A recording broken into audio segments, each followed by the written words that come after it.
I'm Jeremy Wade.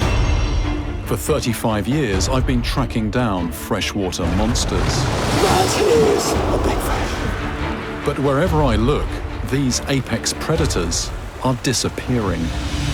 This is really remote, but even here, the big fish have gone. For a biologist, that's a wake-up call, a sign that our rivers are in trouble. To uncover what's going on, I'm heading to 6 of the planet's major waterways. I need to mix with the people who live along their banks and test the waters any way I can. Yes. My mission? To find out if these mighty rivers really are past the point of no return.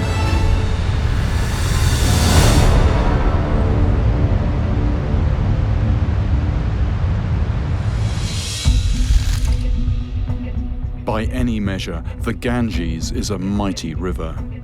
Tumbling off the highest mountains on Earth, it drops more than 2 vertical miles, then snakes across most of North India before pouring into the sea through the biggest delta on the planet.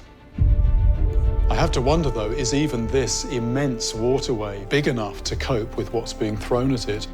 Recent reports describe a river that's overwhelmed by pollution, disease, and even, in some places, human corpses.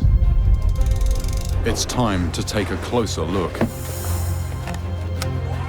And for this investigation, I'm going to start at the mouth of the river, in a place I've never been.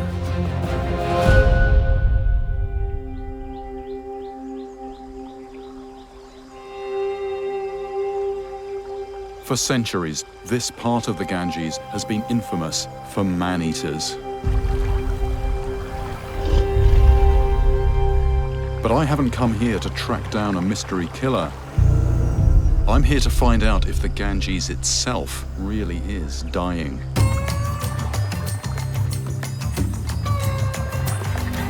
The best way to gauge the health of a river is to look at its wildlife, especially what's under the surface. In search of clues, I'm heading to Goshaba, a riverside town with a thriving fish market.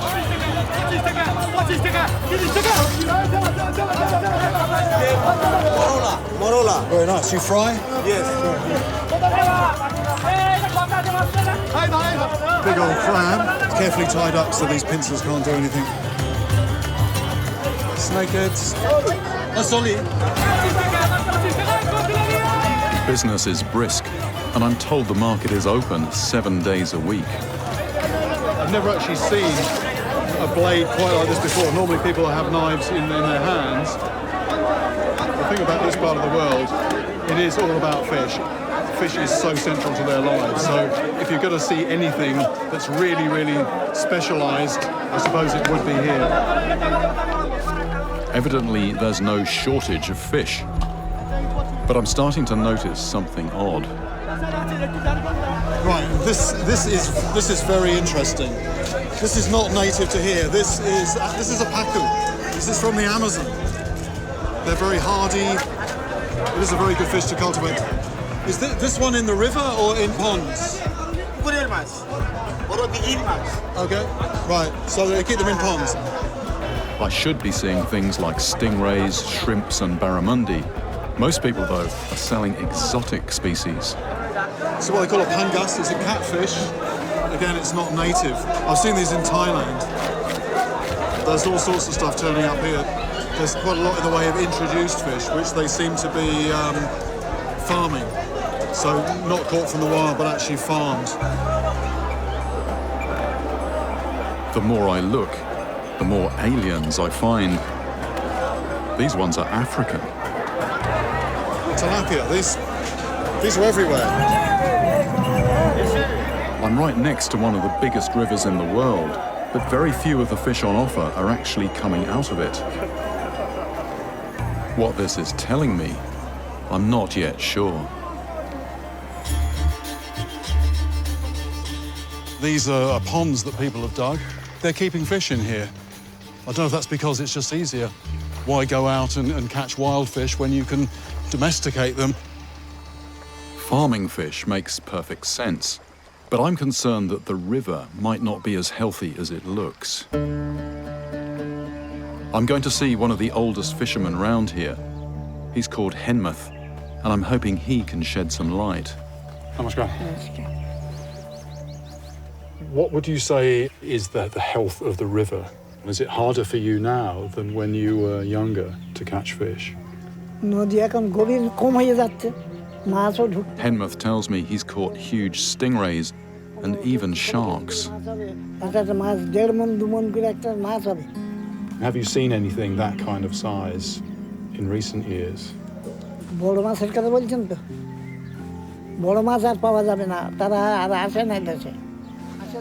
It's not just the giants that have gone. Henmuth says that for years, fishermen have used nets with a very small mesh, which catch even the tiniest fish. Think about a net like this, it catches very small fish, and if you do that for any length of time, there's nothing left to grow big. The only place left to fish is deep in the jungle. But many who go never return.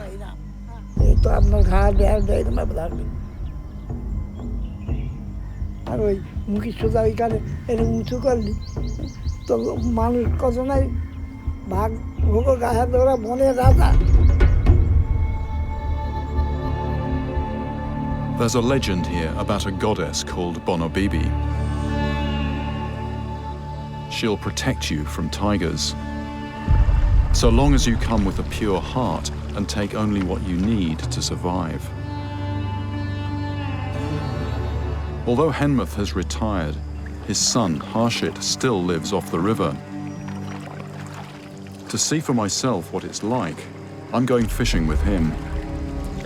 It's quite claustrophobic when you're coming through the narrow bits. And when you look into the undergrowth, because it's dark under the vegetation, you know, it's hard to see what's there.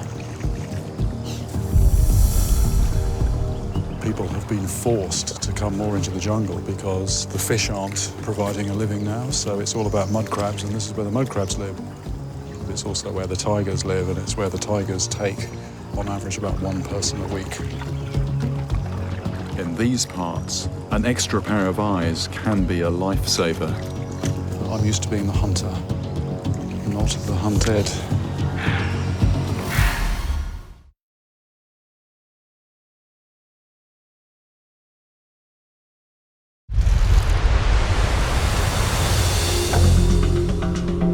I'm in northern India, investigating the state of the Ganges. Its lower reaches once teemed with fish, including sharks. But these days, the only big predators people talk about are tigers. To make a living, fishermen like Harshit are now targeting crabs. And to see for myself what things are like, I'm pitching in. Here? Just little... more this way. Okay. Yeah. We've got just 4 hours. This is no place to be stranded by the falling tide.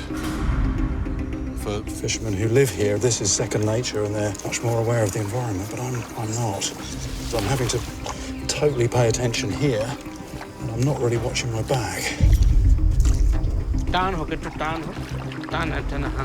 More tight, like this. This, okay. This is the first time I've fished for crabs.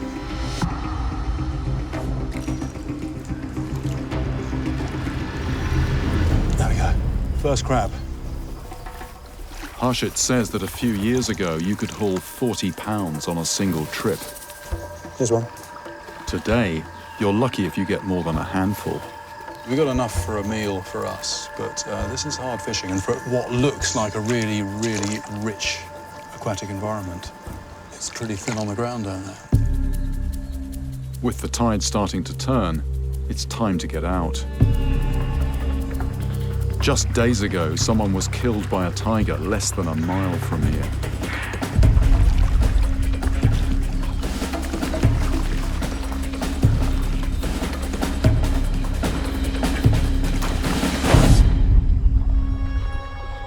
I'm relieved to be in open water, but we're still too remote to get home for the night.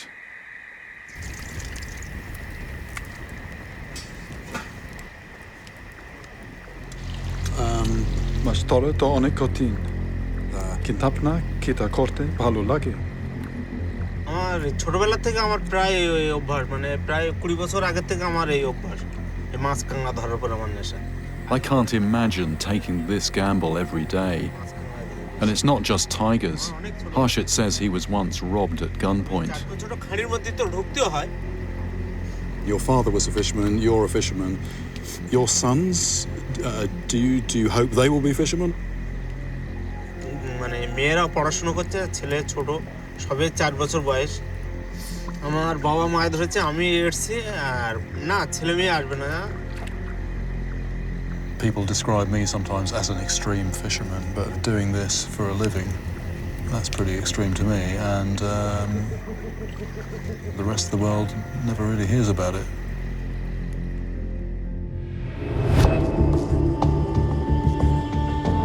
Here in the Ganges Delta, the river is in a much worse state than I expected. It may look healthy, but most of its fish have gone. This place where the Ganges meets the sea ought to be one of the richest aquatic environments anywhere on Earth, but what I'm picking up is a sense of really dramatic change. The big fish are hardly ever seen, if at all, and the fishermen themselves are starting to disappear. Those that can are turning their back on the water, but those who can't, for them, the work is just getting harder and more dangerous.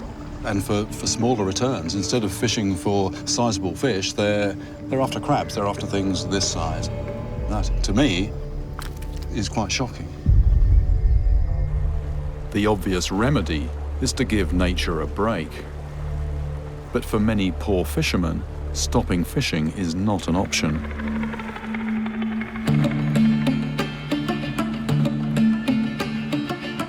Taking my investigation upriver, I leave the delta and head for the plains.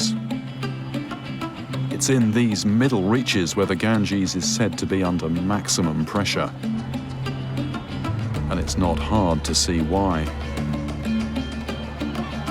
To find out how it's coping with tens of millions of people, I'm going to India's spiritual capital, the holy city of Varanasi. Hindus believe that if your ashes are scattered on the waters here, your soul will escape the endless cycle of reincarnation and suffering. But alongside stories of half-burnt corpses, I've heard that the sheer number of living people is more than the river can stand.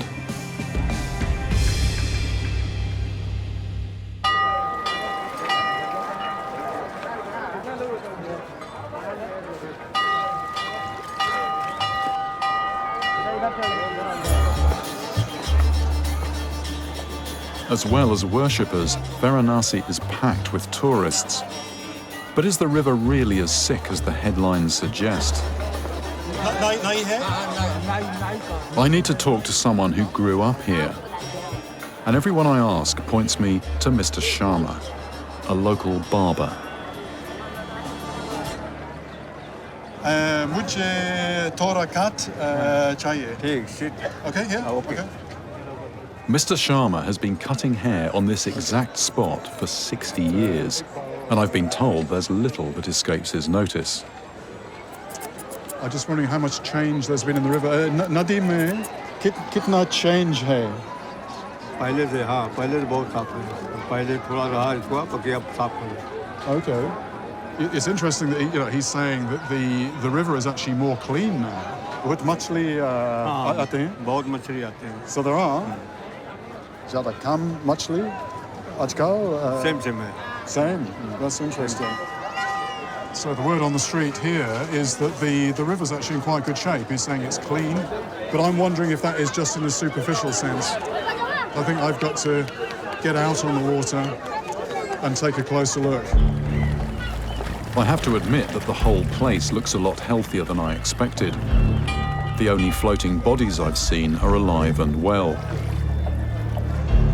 water even looks clear enough to use my remote-controlled sub.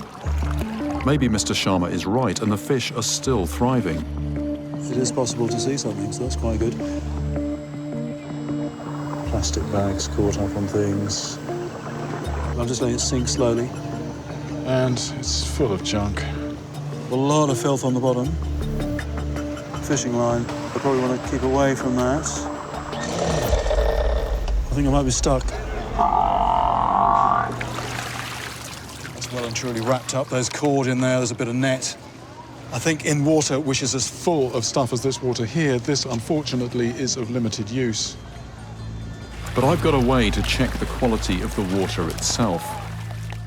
My container is primed with chemicals that will change colour if there are unseen contaminants. Pink means the river's clean, anything else spells trouble. For comparison, I'm testing some mineral water.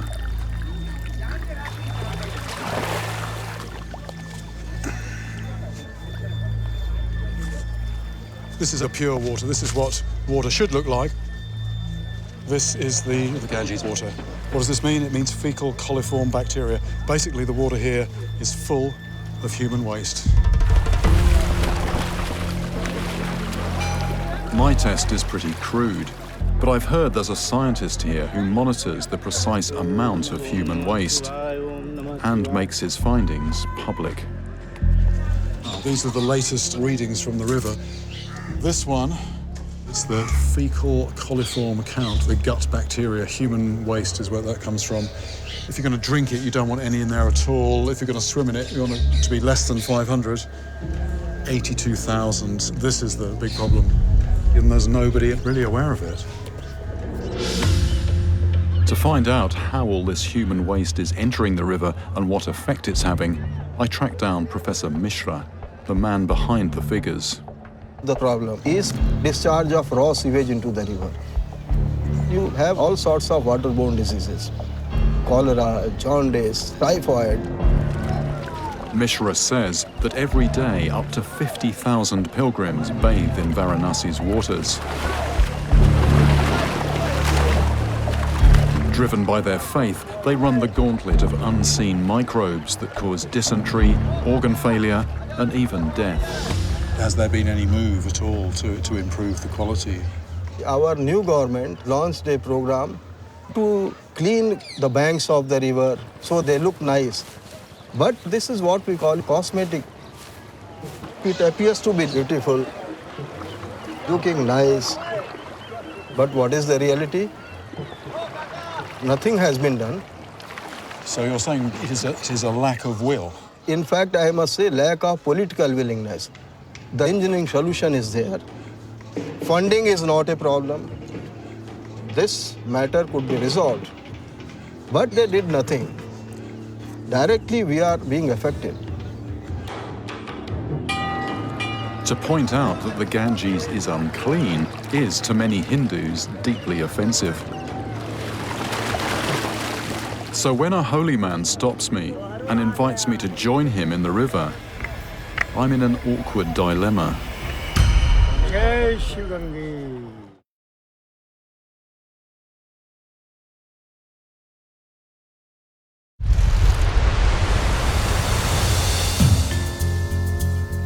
I'm in Varanasi, the holiest city on the Ganges, where millions of pilgrims come to purify themselves. Although the river's banks are being kept clean, I've learned that the water here is actually awash with human waste. Now I've been invited by a holy man to immerse myself, and I don't want to offend him. I follow you, okay? What I'm going to do, I'm just going to attempt to do everything that he does. Come on. Miturja lives a life of religious devotion, following a strict ritual every time he bathes. Jai Shivangi. Matar Gangi.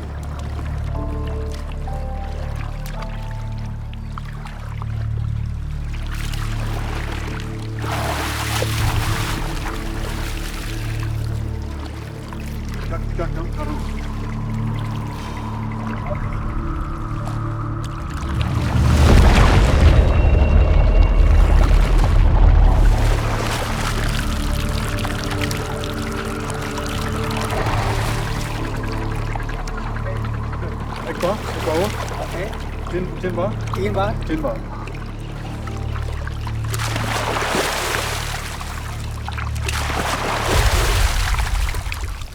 Okay. Okay. Swadhyami Namah Swaha. Om Klim Shikattam Swadhyami Namah Swaha. He was actually taking a sip each time. I might just touch it to my mouth. I don't think I'm going to sip this.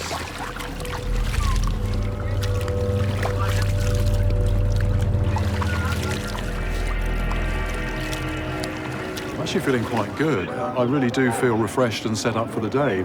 Whether I get a dose of dysentery or worse remains to be seen. I've scarcely dried off when I'm recognized by another holy man. Fish, exactly. No, I watched you on TV catching fish, and I said, "Are there big fish here?" He goes, "No, small fish here." When you were small, were there big fish here? Yes, there were. Now, no, they've gone. They've gone. Big fish are gone from here. So far on the Ganges, I've barely seen a wild fish, and I can't imagine finding any here, where the water is full of raw sewage. On the edge of town, though, someone who looks like he might be a fisherman waves me over. Yeah? Fish? Machli yahan? Okay. It's okay here? It's okay? Fish sometimes use moored boats for cover, but finding anything here is surely wishful thinking.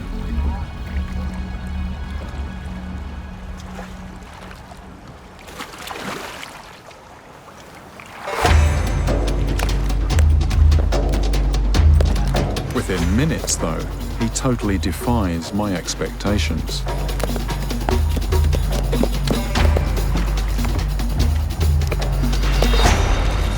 Ek, do, teen, char, panch, chhe, 10 fish.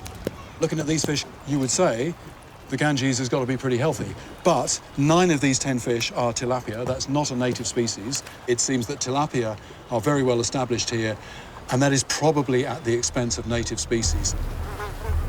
Like catfish, this hardy African species can tolerate dirty water with low oxygen levels. What would make me more optimistic would be to see some more native species, some native rohu, cutler, that type of thing. Gushing straight into the river from countless sewage outlets like this one, untreated human waste is by far the biggest source of pollution in the Ganges. As well as harming people, it's a major culprit in the demise of native fish. There's quite a smell in the air, and that's probably methane. As bacteria break down the raw sewage, they use up so much of the water's oxygen that all but the toughest fish die off. Not very pleasant.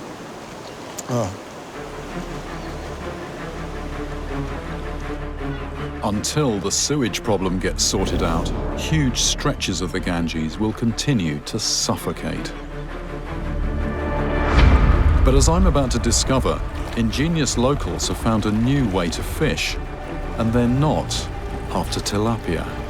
I don't believe it. That is genius.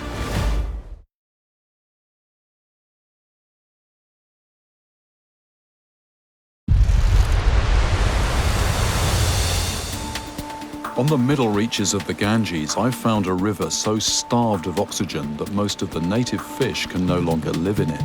Tilapia, that's not a native species. But on the outskirts of Varanasi, the river is a hive of activity. And my guide Manoj says there's good money to be made, so long as you know where to fish. Fishing near the bridge makes sense to me because the actual pillar of the bridge causes turbulence on the downstream side. So it's a natural place for fish to tuck in. Food will settle there. So if I was fishing, I would be immediately downstream of the pillar. On the other hand, nobody here has anything I recognize as fishing tackle. Normally, I look at people's gear and I can understand what's going on. There's a hook, there's a weight, there's a net or whatever. I can see how it works. But I have to say I'm quite mystified. There's basically a load of heavy weights and there's a certain amount of sort of mud and sediment on those. So I'm guessing that drags along the bottom. Are we knocking the fish out with those lumps of metal? I really don't know. So nothing else. Kuchor, hook, no? No hooks? Net, no? No.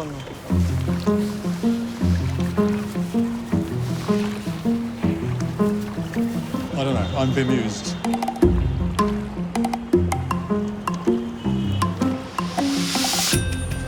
I'm seeing bright silvery things. Ah, now I get it. That is genius. We've got some money. 5, 6, 7. There we go. That's what this is about. These are magnets. He does fish, but instead of catching fish and then selling the fish, you just fish for the money directly. Manoj explains that pilgrims on their way to Varanasi throw coins from the train as an offering to their river. Kitna paisa mila hai? 400, 500. Sabse acha din mein.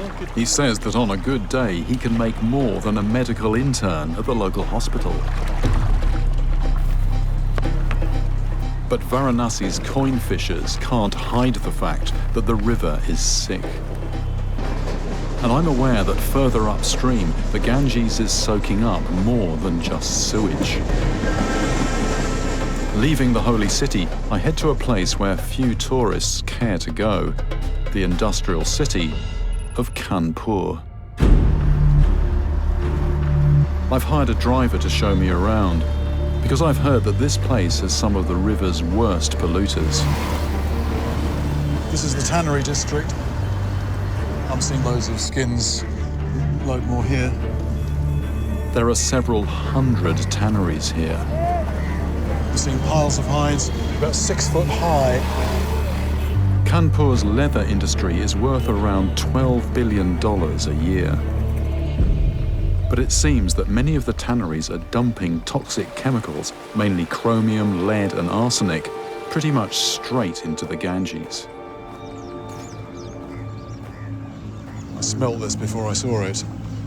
This water is black, and in fact, I say water, I mean, how much of that is actually water?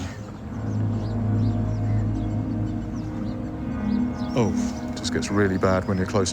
It's got that methane-y smell of sewage, but there's something else here as well which really gets you in the back of the throat. The smell is so strong, it's a taste. I think I need to follow this upstream. On my way back into town, Namaste. I ask a man running a tea shop about the quality of the water. ये पानी तो यहाँ का अच्छा नहीं।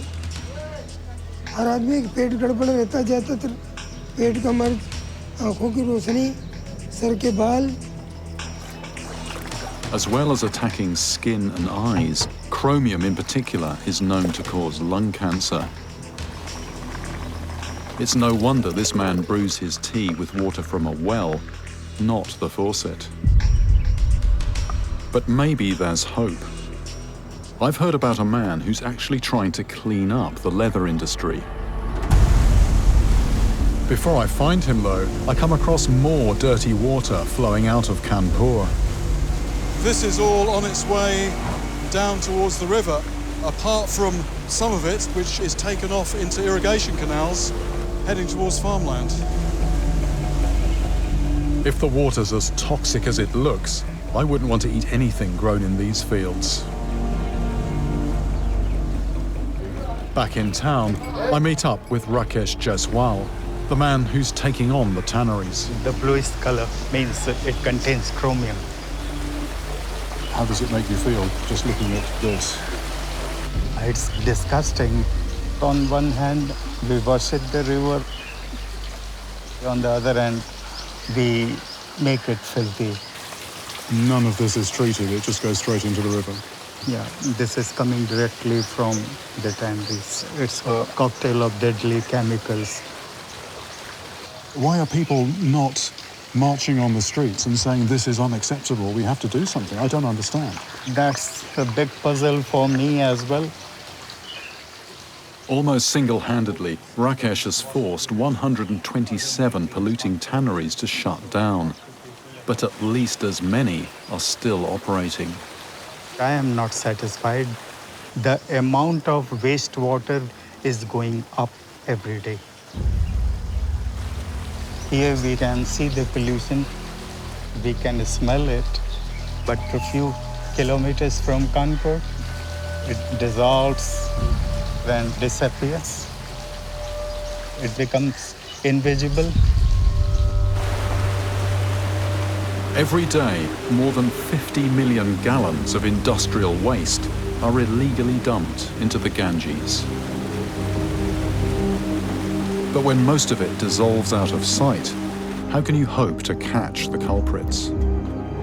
Enter two enterprising scientists. Professor Rajiv Sinha and his student Dipro Sarkar are determined to bring the polluters to justice. Normally, if you want to find what's hidden in the water, what you do is you take a jar of that water back to the lab, look at it under the microscope, do other sophisticated tests on it. What these scientists are telling me is that you can also get very good information if you go a long way up in the air and you film the water with special cameras. Rajiv and Dipro have agreed to give me a sneak preview of their new system. I'm seeing the river, so presumably the cameras are picking it up. Our super-sensitive, hyperspectral cameras can detect the chemical signatures of different pollutants. Climbing a little bit further, we're at 1,200 feet. To the naked eye, the river looks perfectly clean. But within seconds, our specialized cameras see something suspicious. There's something coming out.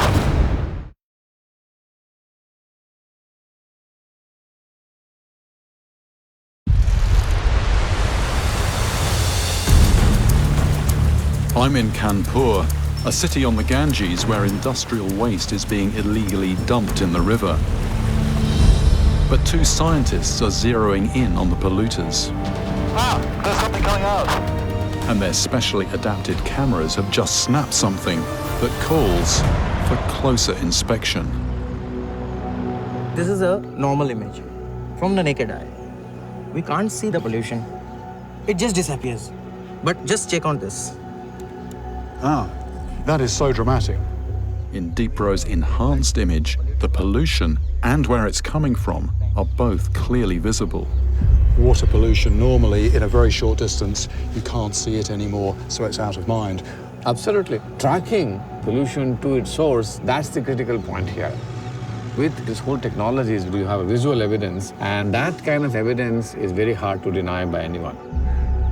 You can actually point out that this is the tannery, which is creating the pollution. So it's real precision, this, isn't it? The cameras work just as well at night, so it's going to be hard for the polluters to hide. We know that the technique works in terms of detecting pollution, and that can actually be applied anywhere in the world. This is definitely a game changer. Innovators and doers are exactly what the Ganges needs if it's ever going to run clean again. For me, though, the best sign of a river's health is its wildlife. And so far, no part of this river has been fit to fish. To find life below the surface, my best hope is to leave the densely populated plains and escape to the mountains. Even up here, though, I'm nervous about what I'll discover. For decades, poachers have been using pesticides and dynamite to strip this river of its fish.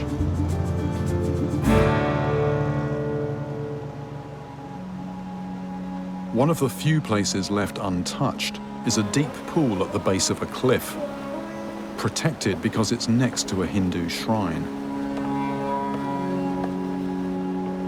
Although fishing here is forbidden, I've obtained permission to send down my remote-controlled sub.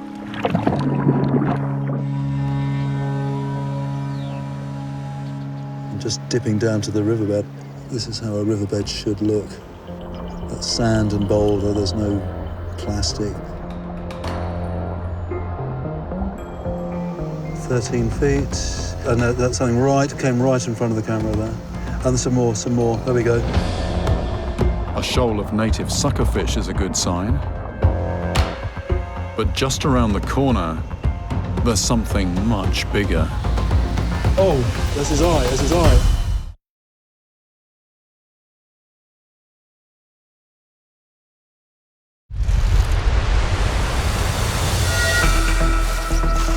Along most of its length, the Ganges is a pale shadow of what it was. Kuch nahi hai? No fish? But in its upper reaches, my remote-controlled sub is finally revealing signs of life. 14 feet of water, lots of fish. And in a small protected pool next to a shrine, I'm about to meet an old acquaintance. That's a goonch tail. That's a goonch tail with several of these suckerfish around it. Goonch can be notoriously hard to catch. And there's another goonch. There's three wedged in. No, there's not, there's 4. Over 35 years, I've only caught a dozen. And here are 4 of them, right in front of me. This is probably at 50 or 60 pounds. Seeing top predators is encouraging. It means there must be plenty of smaller fish too. But this is just one tiny pool in a largely unprotected river. Even up in the mountains, most of it is a free-for-all. Not far from the shrine, though, is a place where fishing might actually be part of the solution. A small company has bought exclusive rights to a 2-mile stretch of river, reckoning that its fish are worth more alive than dead. Having paid for a fishing permit, I'm anxious to know if one species in particular is still here.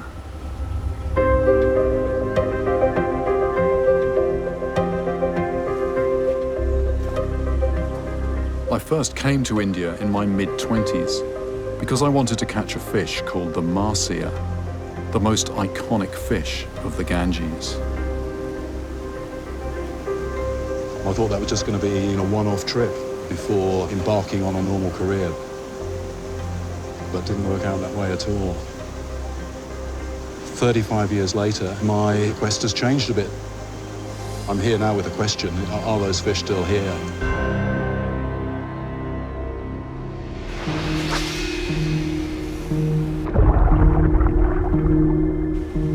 This short stretch of river is a world apart from the main channel. People talk often about the restorative power of water. There is something about water, it's not just vital for our physical, biological health. We need it for our mental well-being. Clean water, it does lift the spirits.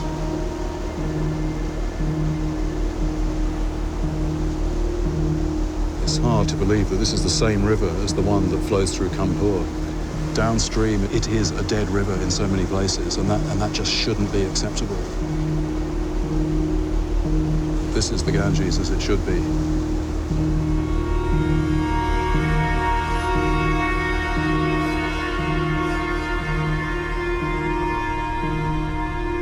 But as evening draws in, I start to wonder if the marsia will remain just a distant memory.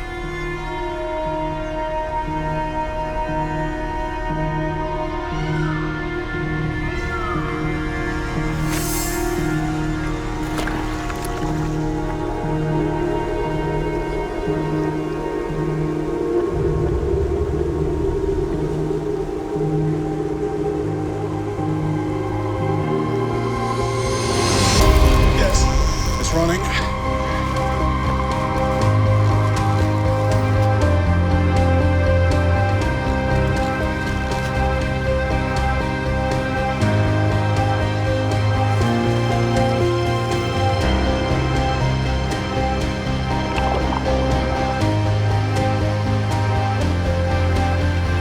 There it is, there it is, there it is, there it is.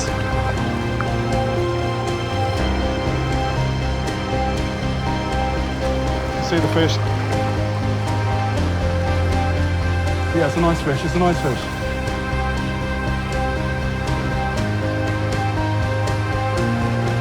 have it.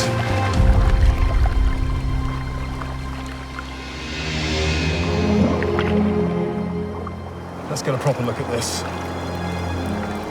Wow.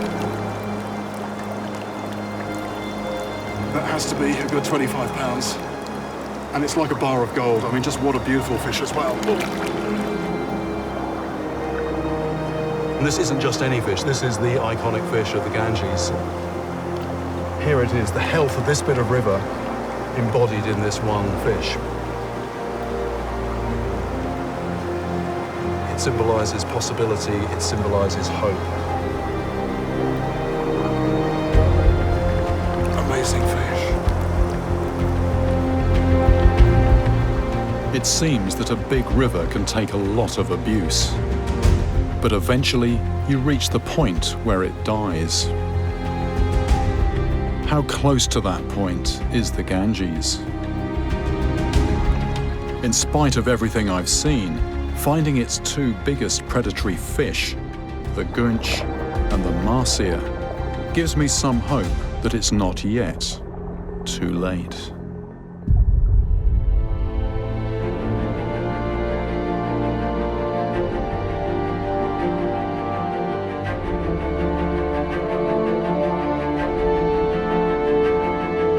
To find out what you can do to help the rivers in your part of the world, go to animalplanet.com/mighty rivers.